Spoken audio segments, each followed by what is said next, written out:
Hi and welcome to this video where we're just going to talk through the joint venture agreement and some options you've got when you're pulling together your paperwork for a joint venture.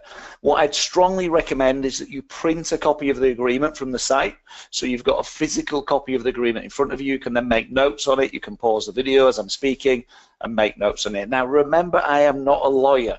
I'm a property person, so I'm going to share with you my understanding of this, my concepts of this.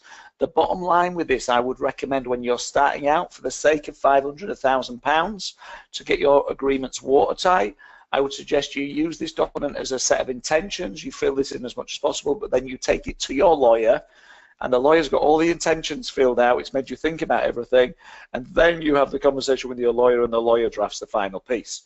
Okay, that's my strong recommendation. I am not a lawyer, okay, but this is here to help you make sure you think of all the right things and have those conversations and help you to understand this document. If you're not going to be doing joint ventures, then this video is not useful for you, so you don't need to go through it. So, okay, again, it is a Word document you've got, so you can amend it quite easily.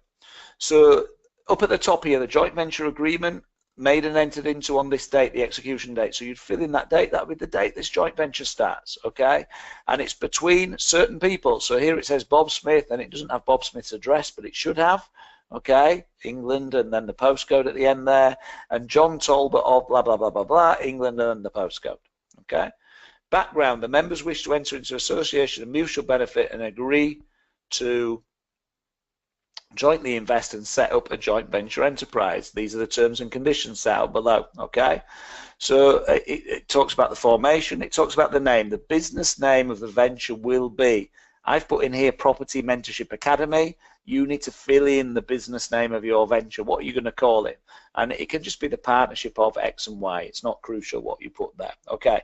Purpose, the exclusive purpose of the venture will be to make it really, really clear here. So I've put here purchase and renovate 1, 2, 3 Every Street, but you can literally write a paragraph there. You can write a lot more information there to make sure this is covered. Okay, make it as clear as possible. Okay, this venture will begin starting, I've put 12th of December, and will continue in full force and effect until the occurrence of the following event. So again, put here a full paragraph. I've put the completion of refurbishment and sale of the property. Okay, but you want to put a lot of detail in here so it's really, really clear when this ends. This agreement may be extended with the unanimous consent of all members, so only if everybody involves can it be extended. You can change that. This can be extended with the agreement of one of the parties, whoever that party is. You can name them there. Okay, the principal office of the business of the venture will be located at, okay, now you just want to have a principal office address just so that all the posts it's agreed will go to that particular address. Okay, there's no other reason to have that, but you know, you just agree where the post is going to go for this venture, so it's going to be control and receiving that. Okay, the venture will be directed, controlled, and managed by the management committee. Within the limits of the purpose of the venture and the terms of this agreement, the management committee will have full authority to bind the members in all matters. Okay, so this is written so you could have 4 JV partners and only 2 people on the management committee, or just 2 of you and you're both on the management committee. Okay. All actions and, you know, it's all covered here. Number 10, a manager or managers may be appointed by the management committee where necessary or desirable. Duties of the manager will be determined by the management committee. So you can then determine who's going to be responsible for what, but we cover that later in the document. Management duties. So we lay out here the management duties, and we lay out here what each member is going to be responsible for. So you want to fill in this section, section 12, as detailed as possible, so in absolute detail. And then if things move or change, or you decide to operate this differently, you need to update it then at that point, so it's always fully up to date. Capital contribution, okay, so on page 4 here, each of the members has contributed the following capital. So you'd write in here the capital. If they were going to put it in stages, you'd put when. So 20,000 on this date, 20,000 on this date, or 20,000 when this refurb needs doing, or whatever it may be. Withdrawal of capital. So here it says no members have the right to demand any portion back, but you might agree that they can when the property is refinanced, and you'd write that in there, or you'd agree when they could withdraw their capital into that section. Okay, section on additional capital. What if extra money is needed? Let's think about that, all the what ifs. How does that work? Okay, capital accounts. So an individual capital account will be maintained for each member, and their initial capital contribution will credit it to this account. So this means keeping a full log of it all. Will interest be payable on that or not? So you write here, if 10% interest has been paid, you put that in here. If it's 5% interest, you put that in here. If there's any other terms of that, you put that in here. Okay. Who's responsible for the books of accounts? Who's responsible for the banking? Okay.